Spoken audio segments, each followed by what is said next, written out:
The words to which I should like to call your attention this evening are to Casi be podemos found in pensar the que a chapter estas which alturas we ya read at hemos the beginning of, considerado todas las which is the glorias fifth que Pablo vio chapter en of la the cruz, second epistle of pero eso Paul no to the es así. Corinthians, No las and hemos in the agotado, 17th nos queda verse, más por ver, the y el 17th apóstol verse prosigue of the gloriándose en fifth ella. chapter Lo of the hace second porque epistle of para él Paul to the es la Corinthians. fuente y el corazón de todas las Therefore, if bendiciones any que man disfruta be como in cristiano. Christ, he Ahora is a bien, new creature. esto es lo que deseo Old things recalcar are passed llegados a este away. punto. En última Behold, instancia, all things sin la cruz, are nada nos es become posible en new. el camino del bien. La cruz Now, es we la bring fuente, el consideration of this origen y el chapter corazón de last toda Sunday bendición. evening, Nadie puede and we recibir ninguna continue. bendición It is cristiana sin important la that we cruz. should En última instancia, es realize why we are imposible doing que alguien so and what is reciba the algún tipo de general bendición mission de Dios of sin the la whole cruz. chapter. Si se me Let us permite begin with the start expresarlo de part tal of this forma, la great and cruz es la resounding llave que abre el and corazón de assured Dios, statement. y no You conoceremos know, ninguna bendición en absoluto sin ella. Esta es una cuestión de suma importancia. ¿Por qué no dijo el apóstol lejos esté de mí gloriarme, sino en la enseñanza del Señor Jesucristo? Ahora bien, eso es lo que a algunos les gustaría que dijera, ¿no es cierto? Eso es lo que le gustaría al hombre moderno que dijera. El hombre moderno admira el Sermón del Monte. Dice que eso es lo que necesitamos, que ahí tenemos el patrón ético y moral más maravilloso que haya pensado y concebido el hombre. Y eso es lo que nos hace falta. Hay muchas personas no cristianas que alaban el Sermón del Monte. Gandhi, que murió siendo hindú, lo alababa. Y hay muchos otros que también lo hacen. Hoy día hay muchos incrédulos que alaban el Sermón del Monte.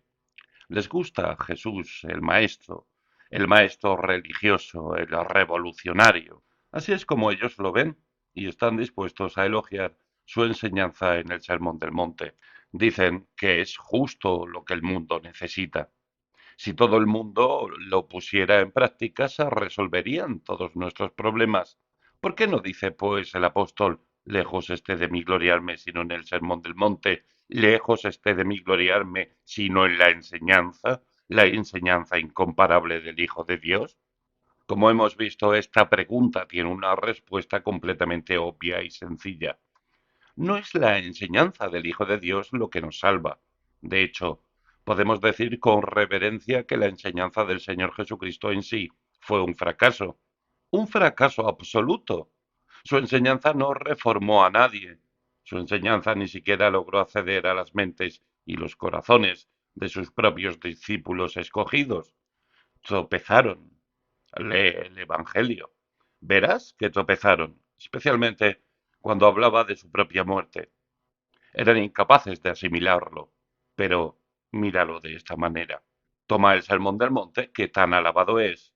¿Dónde está el hombre capaz de vivir y practicar el Sermón del Monte? No puede haber mayor diferencia entre aplaudirlo y aplicarlo. Es imposible que un hombre respete el Sermón del Monte con sus propias fuerzas. El hombre ni siquiera puede respetar los 10 mandamientos. Y sin embargo, habla a la ligera de respetar el Sermón del Monte e imitar a Cristo. Ya hemos mostrado que no hay nada que nos condene tanto como el Sermón del Monte y la vida del Señor Jesucristo. Los judíos eran una raza a la que Dios ya había entregado su ley por medio de su siervo Moisés, y fueron incapaces de respetarla. No pudieron respetar los 10 mandamientos. Nadie los ha respetado jamás, los 10 mandamientos. Nadie los ha respetado a la perfección. Porque los 10 mandamientos incluyen la siguiente frase, no codiciarás, lo que significa que no desearás. Y si el hombre es incapaz de respetar los 10 mandamientos tal como los entiende él, ¿qué esperanza tiene de respetar los 10 mandamientos tal como los interpretó el Señor Jesucristo? Ese era todo el problema de los fariseos que tanto le aborrecían y que terminaron por crucificarle. Creían que estaban respetando los 10 mandamientos y la ley moral. Nuestro Señor los convenció de que no lo estaban haciendo y los condenó por ello. Afirmaban no haber asesinado jamás. Un momento, dijo nuestro Señor. ¿Alguna vez has llamado a tu hermano necio? Si lo has hecho, eres culpable de asesinato. El asesinato no solo es matar físicamente a un hombre, es también el odio y la acritud que hay en tu corazón. Dices necio y en realidad lo estás matando con tu boca. Y, como recordarás, enseñó lo mismo con respecto al adulterio. Afirmaban estar libres de toda culpa, pero un momento, dice nuestro Señor, decís que no habéis cometido adulterio, pero yo os digo que cualquiera que mira a una mujer para codiciarla, ya adulteró con ella en su corazón. Mateo 5:28. Es culpable, ha codiciado, ha deseado. Como ves, cuando nuestro Señor interpreta la ley, muestra que un deseo maligno es tan condenable como un acto, y el pensamiento y la imaginación son tan reprensibles a los ojos de Dios como el acto que se comete. Nadie puede, pues, respetar el sermón del monte. Y por eso el apóstol no dice, lejos esté de mí gloriarme, sino en el sermón del monte o en la enseñanza del Señor Jesucristo. La enseñanza de Cristo condenó a todo el mundo, los fariseos incluidos, y mostró a todos que habían fracasado por completo y absolutamente. No nos gloriamos, pues, en eso, no. Pablo se gloría en la cruz, porque es a través de ella como todo se hace posible y se nos ofrecen todas las bendiciones de la vida cristiana. La cruz es la puerta que conduce a todas las bendiciones. Sin ella no hay nada. Sin la cruz y sin todo lo que significa, no disfrutamos de ninguna bendición de Dios en absoluto.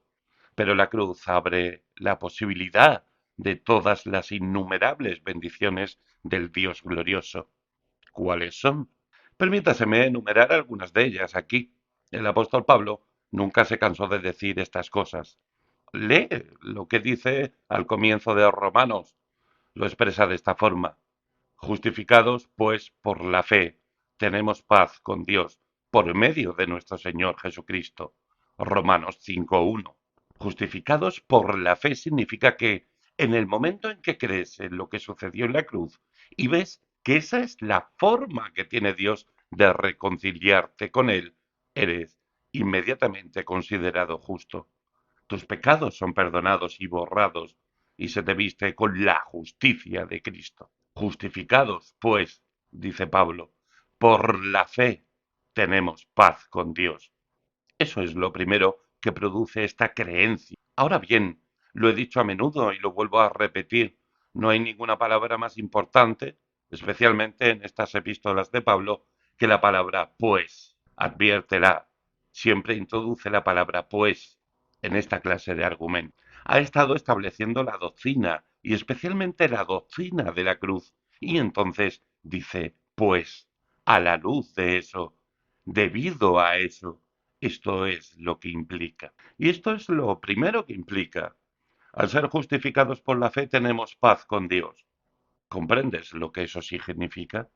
¿Comprendes que es lo más importante y maravilloso que te puede ocurrir?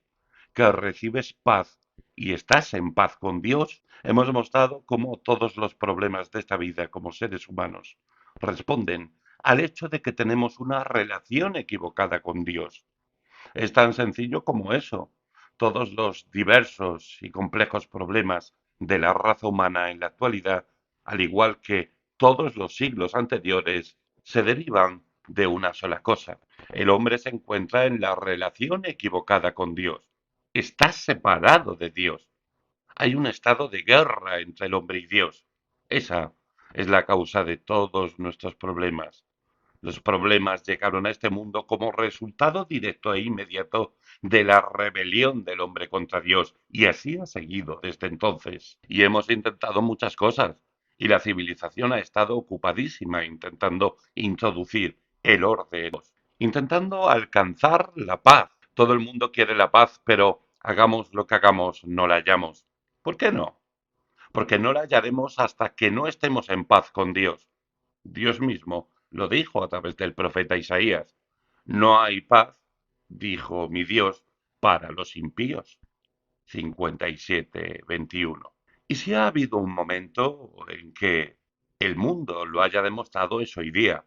No importa cuánto dinero tengas o cuánta cultura, cuánta inteligencia, cuánta influencia, cuánto poder.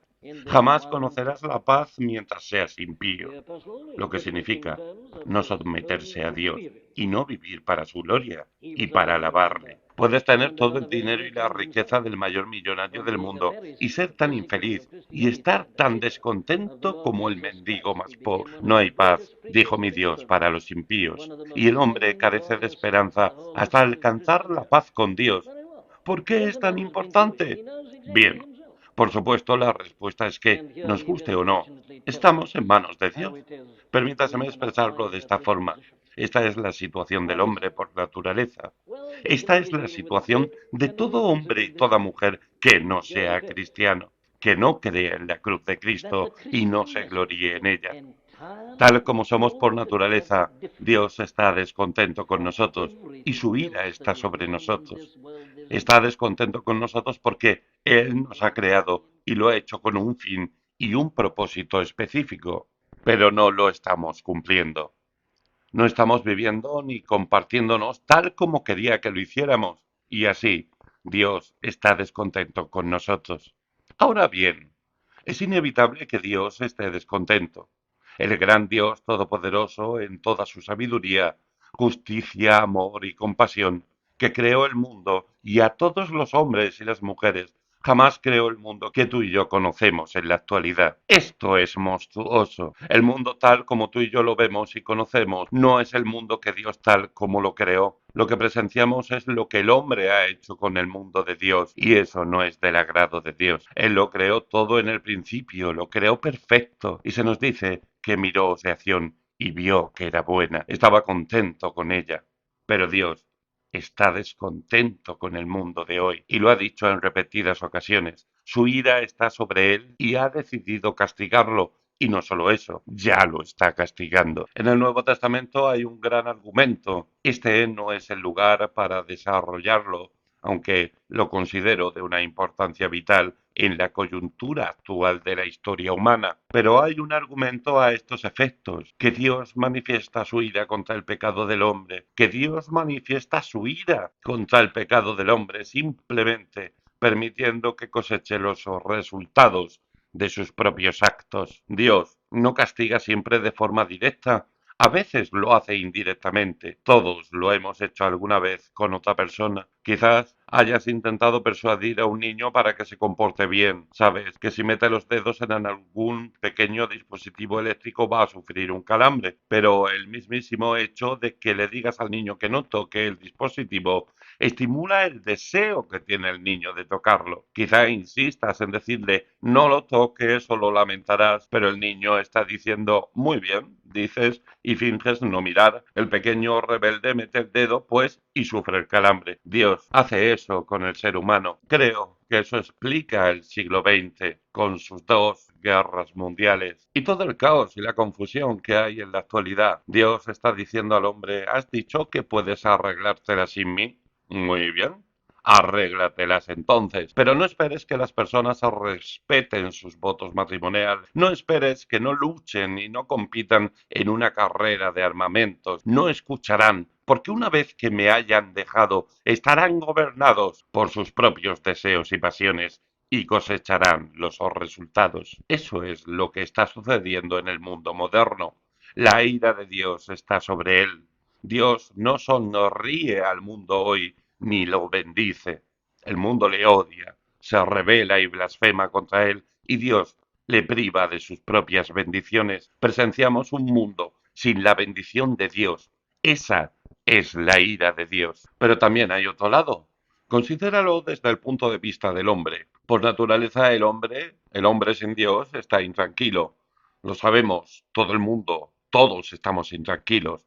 Ese es uno de los mayores problemas de la vida, ¿no es así? ¿Cómo hallar paz? ¿Dónde podemos hallar paz?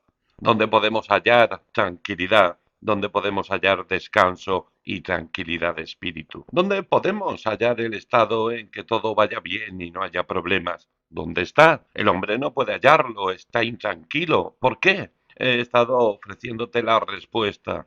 El hombre, aunque no lo sepa, fue creado por Dios y fue creado de tal forma que depende de él. Solamente Dios puede satisfacer lo más elevado que hay en el hombre. Nada más puede hacerlo. Ahora bien, el hombre ha intentado alcanzar la satisfacción en otras partes. Lee el libro de Eclesiastés en el Antiguo Testamento y allí verás cómo se te presenta toda la cuestión. El hombre intenta hallar satisfacción en el baile, la bebida, la música y el vino. Lo prueba todo, pero es incapaz de hallar paz. Es imposible. El hombre es demasiado importante para eso. Algunos han llegado a pensar que si le das una cosa nueva a alguien, será completamente feliz. Dicen, lo que necesitamos es un plan de vivienda, educación, dicen otros. Lo hemos intentado todo. Y el hombre sigue sin poder hallar paz. Tenemos mejores viviendas que nunca, tenemos una educación mejor, todo es mejor, pero no hay paz. El hombre sigue intranquilo. ¿Por qué? Porque es demasiado importante. No se cambia a un hombre cambiándolo de casa o proporcionándole más educación o más conocimientos. El hombre sigue igual. Sí, la distinción no es más que el cuño de la moneda. Un hombre es un hombre a pesar de todo eso. Por supuesto que sí. No importa cuál sea su posición social, no importa cómo vista, un hombre es un hombre a pesar de todo eso, y yo afirmo que está intranquilo y desasosegado, porque ha sido creado de tal forma que sólo puede hallar sosiego si se ajusta a las leyes de su propio ser y de su propia naturaleza, y no lo hace. No está dispuesto a hacerlo y está intranquilo e insatisfecho. Aborrece la idea de Dios y a la vez tiene mucho miedo. Teme lo desconocido. Teme la mala salud. Teme la muerte. Teme ese país desconocido del que ningún viajero regresa. Está constantemente asustado. Por supuesto, dice que no tiene miedo. Finge no tenerlo. Pero no es cierto. Está intranquilo y es infeliz.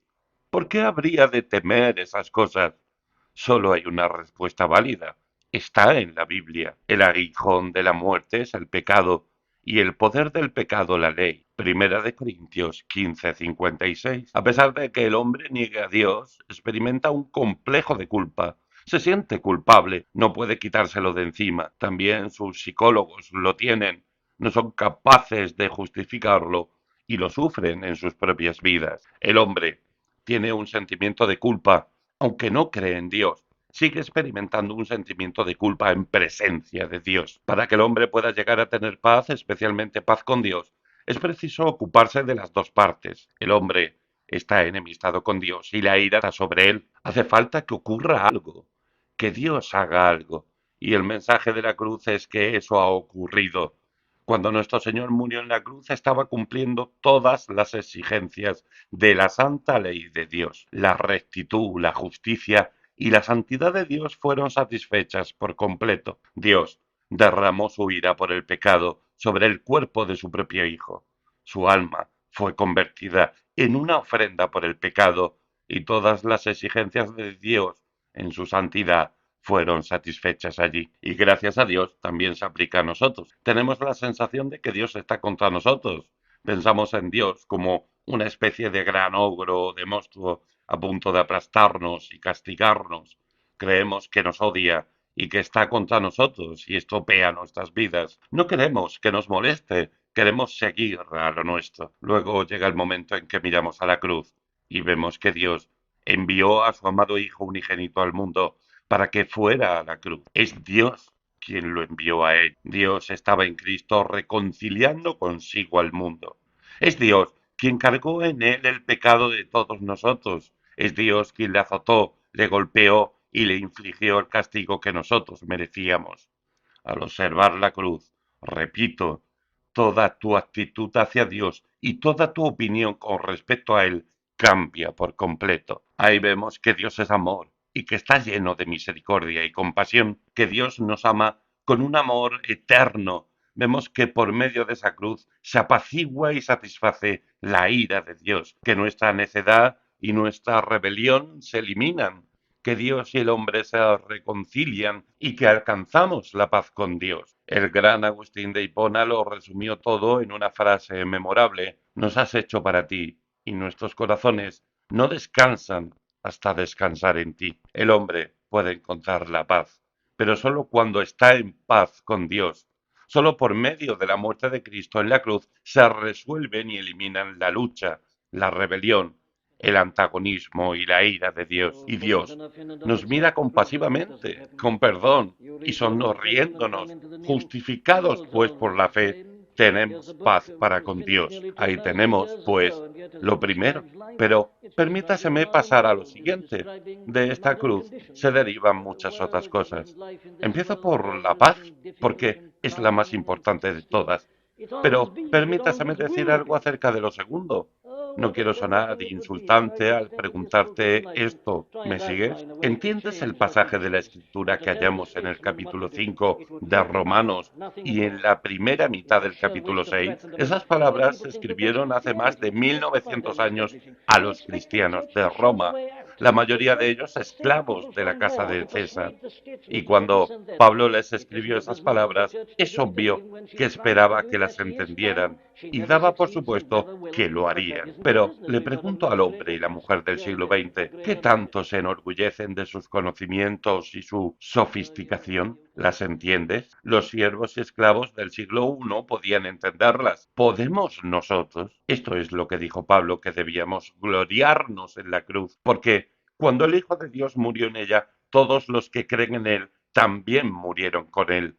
Sabiendo esto, dice Romanos 6:6, que nuestro viejo hombre fue crucificado juntamente con él. Dice, porque si fuimos plantados juntamente con él en la semejanza de su muerte, así también lo seremos en la de su resurrección. Capítulo 6:5. ¿Qué significa todo esto? Permítaseme intentar explicarlo. El gran argumento del apóstol en este pasaje de la Escritura, que comienza en Romanos 5:12 y llega casi hasta el comienzo de Romanos 8, es este. Lo más importante que podemos llegar a entender acerca de nosotros mismos en este mundo es nuestra situación, y es que todos nosotros somos descendientes de Adán. Dios creó a un hombre y lo llamó Adán, y todo el mundo proviene de ese primer hombre y esa primera mujer, Eva. La explicación del estado del mundo es que todos estamos implicados en esa caída y ese pecado original de Adán y Eva. Hay personas que no creen en eso, pero ¿puedes explicar la universalidad del pecado sin eso? ¿Puedes explicar de alguna otra forma el estado de la raza humana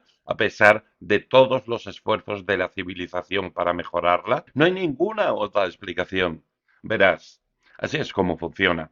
Adán era nuestro representante.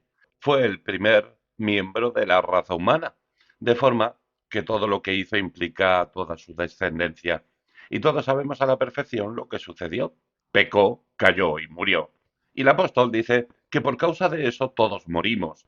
Por tanto, como el pecado entró en el mundo por un hombre y por el pecado la muerte, así la muerte pasó a todos los hombres, por cuanto todos pecaron. Romanos 5:12. Todos estábamos implicados en ese acto de Adán. Todos estábamos, por así decirlo, en Adán. Adán era la cabeza, el representante y la esencia de toda la humanidad, y cuando cayó, todos caímos con él. El castigo del pecado es la muerte. Él murió. Todos hemos muerto desde entonces. Todo el mundo, dice, muere. Hasta los hijos mueren. La muerte llegó al mundo y todos morimos como resultado del pecado de Adán. Todas las consecuencias de su pecado y su caída han repercutido en la raza humana en su totalidad. Nacemos con mentes corruptas, nacemos con mentes pervertidas, nacemos pecadores. Acariciamos ideas fantasiosas a fin de intentar alegrarnos transitoriamente. Nos entregamos a la imaginación y la fantasía. Pintamos o retratos imaginarios, pero son falsos. No existe tal cosa como un niño inocente. Lo primero que todos queremos hacer es aquello que nos prohíben. Todos hemos nacido como hijos de Adán y todos estamos en él y atados a él. Y así estamos todos por naturaleza. Fue desgraciado tras su caída y hemos sido desgraciados tras su caída y hemos sido desgraciados desde entonces sin poder hacer nada al respecto. Y entonces llega el mensaje del Evangelio. ¿Quién es Cristo? El Hijo de Dios. ¿Pero por qué vino a la tierra? Vino a la tierra para crear un nuevo ser humano. Él es el segundo Adán, el segundo hombre. El primer hombre fue Adán, el segundo hombre es el Señor Jesucristo. El primer hombre es de la tierra terrenal, el segundo hombre, que es el Señor, es del cielo. Primera de Corintios 15:47. Aquí tenemos pues lo maravilloso, que si crees en el Señor Jesucristo, se convierte en tu representante y todo lo que hizo, lo hizo por ti, de forma que tú lo has hecho en él. Todos caímos en Adán, argumenta Pablo, todos podemos ser levantados en Cristo. Y si crees en él, significa que has muerto con él, has sufrido tu castigo, has dejado atrás el viejo hombre que eras. Ya no perteneces a Adán, perteneces a Cristo. Empiezas de nuevo, con una nueva naturaleza. Estás en Cristo, ya no estás en Adán. Esto es algo tremendo, tan tremendo que ninguno de nosotros puede entenderlo. Y los que lo hemos experimentado durante muchos años no podemos sino sentir que estamos al comienzo de ello. Y eso es lo más maravilloso de todo. Verás, ahí es donde entra lo glorioso del Evangelio. ¿Mudará el etíope su piel y el leopardo sus manchas? El mundo nos dice que no. El hombre sigue siendo lo que es. No se puede empezar de nuevo, no se puede empezar desde cero. Siempre serás lo que eres.